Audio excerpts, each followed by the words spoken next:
Welcome back to the channel, everybody. I am Mick Alphaneem. Now, before we get into this video, I want to give a shout out to a very special subscriber, Infinity Warrior. You are the champion of the month. You have been there early, the most times, gotten the most trophies.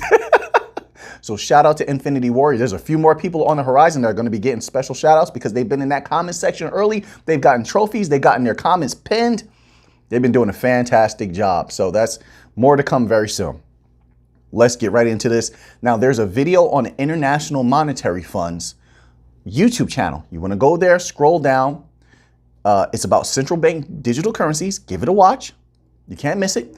There's also a few videos on monetary policies. You want to check those out as well because that has an effect on the price of those particular protocol in the future. We need to know what's happening right now, what has happened in the past, as well as anything predictive that we can utilize to make decisions about what type of money could be flowing into these protocol in the future. That's especially if you're going to be long holding these things like XRP, XLM, Algorand, HBAR, Cello, any of these things that could be utilized as central bank digital currencies and have white papers for them. Okay.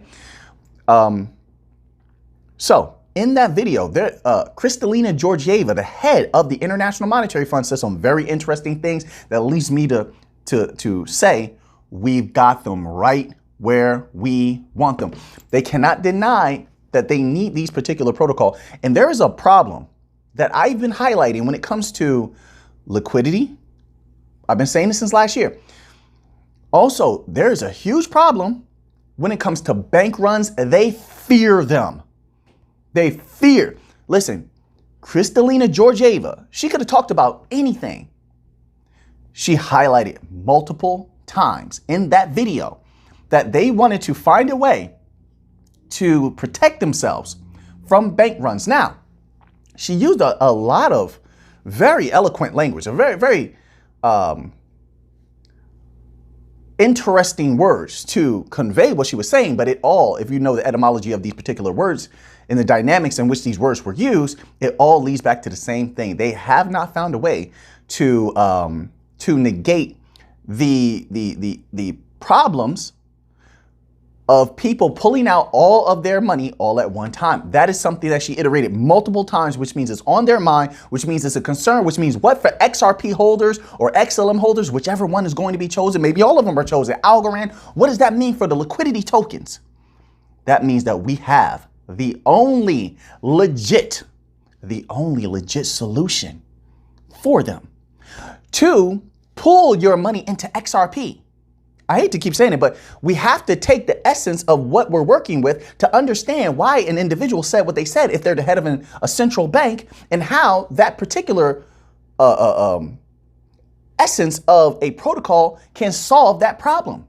When you pull your money into XRP, you are creating a life preserver, a large cushion, the biggest liquidity cushion, protective cushion that mankind has ever seen, which would do what if you're a central bank?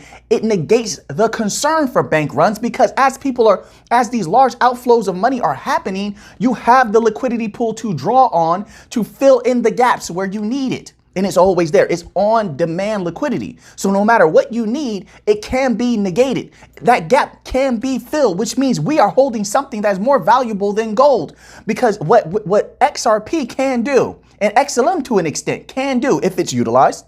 We have to wait and see on how they're going to be utilizing these particular protocol. Of course, there's no guarantees, but how they can be used, nothing in the history of mankind has ever been a solution to that problem. And that problem comes with it. It brings with it, I mean, not that problem, but that solution brings with it a lot of money. But let's get into it here because I have notes. I have my notepad out again. I know the members only section is like, oh no, Alphaneem has notes again. This is going to be a 3-video series. Well, let's begin here and we'll see. We have a lot to go over. So in her opening remarks, Kristalina Georgieva, the esteemed Kristalina Georgieva, said prudent CBDC design can be safer, cheaper than private digital money compared to unbacked crypto, which can be volatile. Now, when they say unbacked, we have to extrapolate just a little bit. Extrapolate a little bit. Usually when people think of back, they're thinking about an asset backing a particular currency, right? Now, then that would be logical. So you think about like gold backing something or some sort of asset that's worth a lot of money backing a particular protocol. You can leverage these different types of things in backing protocol, okay? But what leads me to say this next statement is what Kristalina Georgieva said about relationships with the legacy system.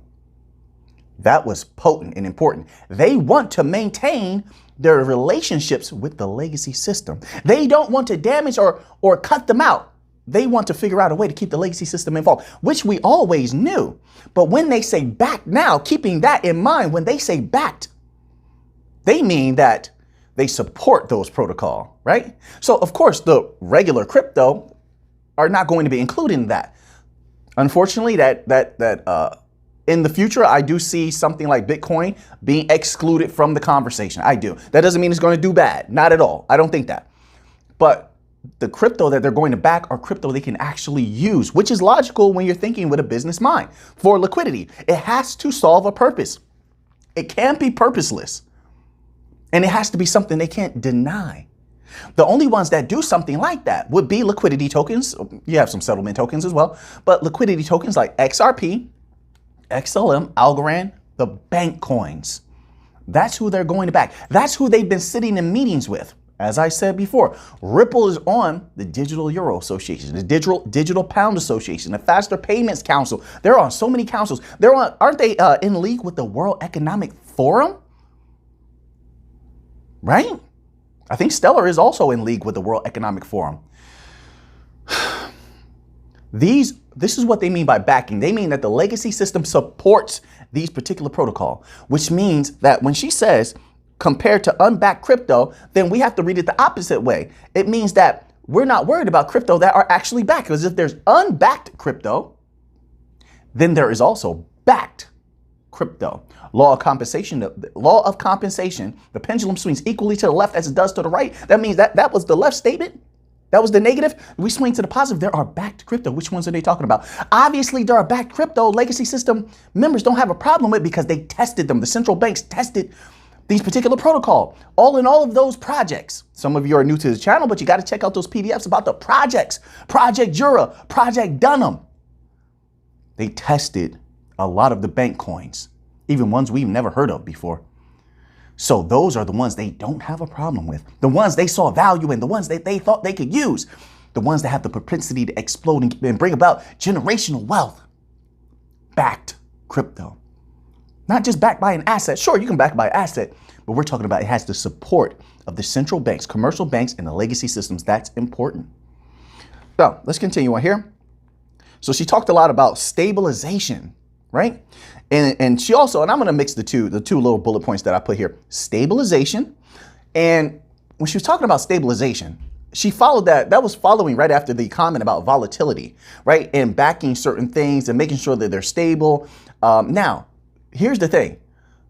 Something like XRP doesn't have to be, it can act as a bridge currency. It doesn't have to be the underlying piece for your CBDC. It just has to act as a bridge currency or the liquidity provider. Liquidity token. So you pull your money into XRP, it's the liquidity token, okay? It has a myriad of things that it can do.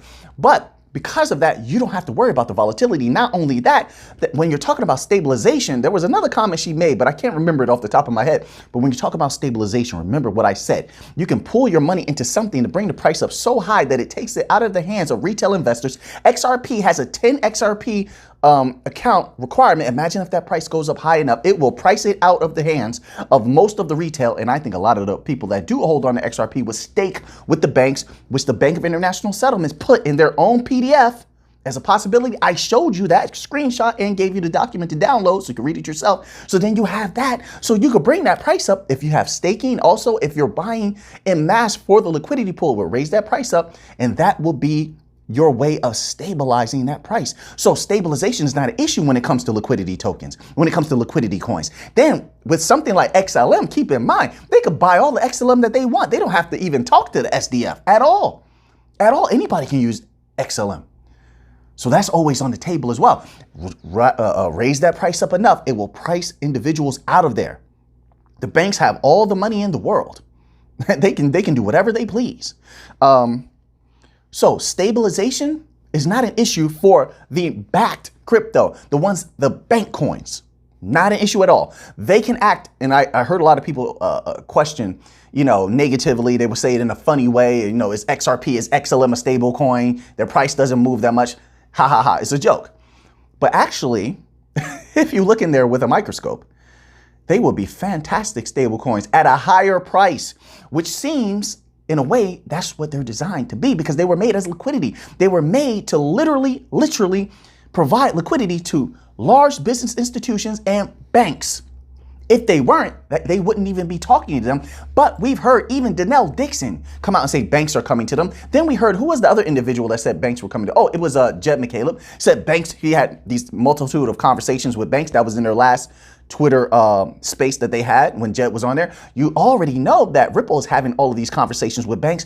Why? What is it that those protocols do that no other protocol does that enables them to have all of these meetings easily, I might add, with governments and banks? Liquidity. They can't get around it. Don't worry. We're getting there. Oh, we're getting there. We uncovered some very, very good stuff in this video here. Okay, let's continue on here. So it says, she even said, and I told you stable coins aren't a threat. Now you have someone who's the head of the IMF, right? Confirming stable coins aren't a threat to CBDCs at all, which means they're not a threat to bank coins. They're a complement. They're the little guys on the block that need liquidity, that are going to literally lock in the necessity for liquidity, because you have to stop those bank runs. Okay, so Kristalina Georgieva said this. Stable coins will not be a match for a well-designed CBDC. She said that with certainty, in a definitive way. They will not be a match for a well-designed CBDC. And that's one of the reasons they're taking their time with CBDCs. Also, there's a lot of policy things that they have to decide on, but that tells you a lot. And it also helps one to understand why they don't mind utilizing stable coins within their banking system. They're not a threat whatsoever. Not a threat. They're a complement. Actually, it takes a lot of work off their hands to have this other instrument that they can use as sort of like a lesser CBDC. Keep in mind, it doesn't matter whether it's a CBDC or stable coin. They're both going to need the liquidity of something like XRP. They're going to need it. The more you have of those particular things that represents the cash or represents whatever the central bank backed money that they're going to be issuing, no matter the amount, you're going to need enough liquidity to support that system. And that means what for XRP's price or any liquidity token? That means that if those particular protocols are used, that price is going to raise exponentially. So keep that in mind. That is very important. So let's continue on here. She made a lot of very, very powerful statements here. Then there's another bullet point here driven by the oh yeah, I had to laugh at this. That she said that the CBDCs were driven by the ingenuity of central banks. Come on now, that's ridiculous. The fintechs and the NBFIs and everyone who came up with these ideas, like Ripple setting up CBDC infrastructure years ago, at least coming up with the idea of it. Stellar, you have MTech, all of these non-banking financial institutions. That they're the reason that CBDCs were pushed so hard, because you could not deny them. You couldn't deny them. They're unstoppable. You're admitting to it. You're admitting you have to work with them. If you don't work with them, they're going to take over, because they'll start at the bottom. They'll scoop up all the money that you can't access from the unbanked, because you can't touch that. You just can't. There's a limitation to what you can do. You admitted that in this statement. So they'll access that money first. And then with so many people being upset with banking systems like yours, the commercial banks mostly, but then the central banks are having problems with the governments because of the loans that you have been issuing, trying to use those loans as control mechanisms over countries like El Salvador when they don't want to be controlled anymore. They want to do what they please, but they can't, because you're on their neck about these loans that you gave to them, with a high percentage, I might add. So they're looking at things like Bitcoin. And if they're looking at Bitcoin now, you can guarantee they're going to look, they're already using Algorand already. That's what they set up their infrastructure with. That's what their Bitcoin is running across. They're actually using Algorand, okay? More countries will look at things like Algorand, XRP, XLM. That's coming, and you know it, and I know it. We're both brilliant minds. We both know that. We've both done the research. Actually, I should be more humble than that. I shouldn't say we're both brilliant minds. Sorry about that. I have to be a little bit more humble. But if you did not do that, you would lose your position of power in the world slowly or maybe rapidly, who knows, because we've never faced anything like this before. But to say that the CBDCs are driven by the central bank ingenuity is absolutely ridiculous. If that were the case, then you would have the education system already set up for your employees and the banking infrastructure that would cut that time down at least into half, but you weren't prepared for this. You were bearish on this many, many times, not as bearish as the European Central Bank, but you had your moments of bearishness where you held back that particular research, you held back that particular advancement. And so now there's a lot of catching up to do. So it's not just the United States that's actually behind. It's the entirety of the legacy financial system of the world that's actually behind the non-banking financial institutions, the foundations like Ripple, Stellar, Algorand. You're behind them and they stand to take over, and you and I both know it. But let's go on. Let's continue on here. It says CBDCs, they have even the Federal Reserve. This is what Kristalina Georgieva said, that even the Federal Reserve of the United States says that CBDCs could fundamentally change the structure of the United States of America financial system. Didn't I tell you that? So now you don't just have us on YouTube saying it, or on Twitter saying that there's a new financial system coming, because sometimes people will write that off because they say, well, who are you to say that? And even though we've been great researchers and we have pretty good backgrounds, a lot of us. But now you have the head of the IMF telling you what the federal government of the United States said while she's talking to the Atlantic Council. What more verification do you need? She just told you there's a new financial system on the horizon. If everything goes according to plan, we are a key part of that new financial system, which means what? For that price of XRP, XLM, Algorand, or anything else that might be used. Remember, Algorand is loved by the states. Ooh, it's very much loved in Florida. That means that holders of these particular protocol, if everything goes according to plan, of course, no guarantees, that price will raise. That price will raise like nothing you've ever seen before. So I took that as admittance of what we have already known, that this is going to change the world forever. This is the chance for new old money to be made. Do you understand when I say that? New old money. That means generational wealth. You'll have money for so long. It depends on how many coins you have. Obviously, I have to say that because you can't have people with two. You have 10 XRP, and you get another 2 on top of that, you got 12. I can't say you're gonna have generational wealth. You're gonna make some pretty good money, but it depends on how many coins you have. Obviously, let's be logical here. But those who hold a good amount of these particular protocol have the possibility and potentiality to make so much money. It's disgusting. That's just my humble opinion, not financial advice. I'm not a financial advisor, and I'm not telling you to buy XRP or buy XLM at all. That's not what I'm here for at all. Let's continue on. I'm trying to cram a lot into this video, guys. Sometimes my members only videos could be 30 minutes, an hour, sometimes 15, 10, depending if it's a light subject. But stuff like this, I tend to go for a little bit of time.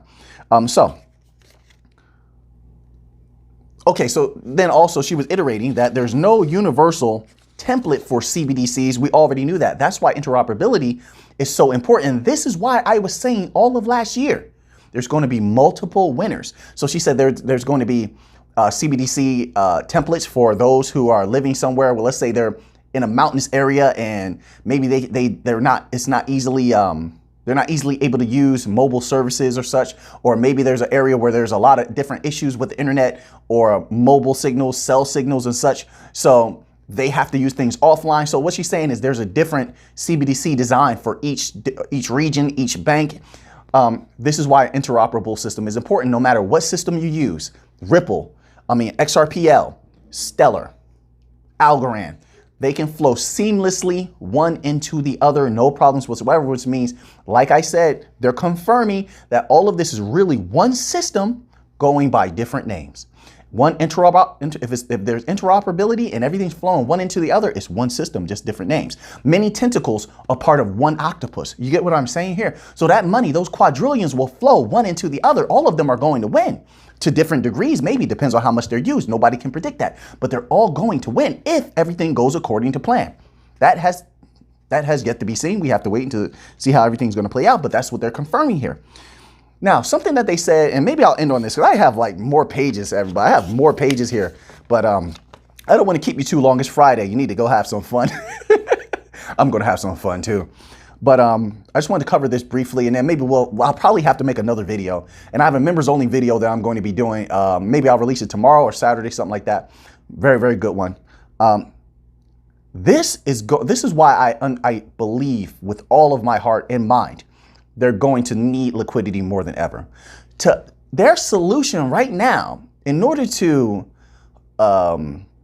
sort of keep a large percentage of the legacy system involved and keep them happy, and to negate bank runs, which is something that the bank coins do with ease, I might add, they're still planning on trying to attempt to limit how much of a CBDC people can hold. That's not going to float well. No millionaire, no billionaires are going to want someone to tell them how much digital cash I can hold in my e-wallet. It's either cash or it's not. Now, if I go to the bank, a proper bank, right?